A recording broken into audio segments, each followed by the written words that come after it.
90 seconds کے ساتھ میں ہوں حمیرہ اور آج کی اہم خبریں۔ بھارت جہاں بھی سیز فائر کی خلاف ورزی کرے گا بھرپور جواب ملے گا، سیکیورٹی ذرائع۔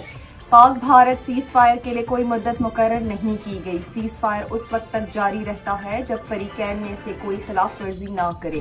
Army chief general Asim Munir نے کہا ہے کہ پوری قوم نے متحد ہو کر دشمن کا مقابلہ کیا۔ جیسے ہماری میڈیا نے بھارتی میڈیا کو شاندار جواب دیا، اس پر ہمیں فخر ہے۔ کاؤنٹر ٹیررزم ڈپارٹمنٹ CTD نے خیبر پختونخوا میں دہشت گردی کے واقعات سے متعلق رپورٹ جاری کر دی، جس کے مطابق رواں سال دہشت گردی کے 284 واقعات پیش آئے۔ رپورٹ کے مطابق صوبے بھر میں دہشت گردی کے مقدمات میں 1116 ملزمان نامزد ہیں۔ پاکستان اور عالمی مالیاتی فنڈ IMF نے 700 ارب روپے کے مزید ٹیکسز کی وصولی کے لیے مختلف اقدامات پر غور شروع کر دیا ہے اور تنخواہ دار طبقے کے لیے ٹیکس کی شرحوں میں کمی پر بھی اعتراض اٹھایا ہے۔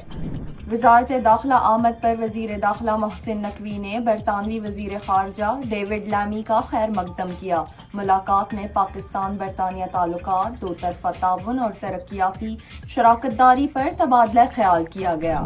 Anti human trafficking circle Peshawar نے اہم کارروائی کے دوران کامیابی حاصل کر لی۔ اس دوران انسانی اسمگلنگ میں ملوث اہم ایجنٹ FIA کے ہاتھ لگا اور دیگر سہولت کاروں کی گرفتاری کے لیے چھاپہ مار کارروائیاں جاری ہیں۔ اب تک کے لیے اتنا ہی۔ مزید اپڈیٹس کے لیے سنو پختونخوا کے ساتھ رہیے۔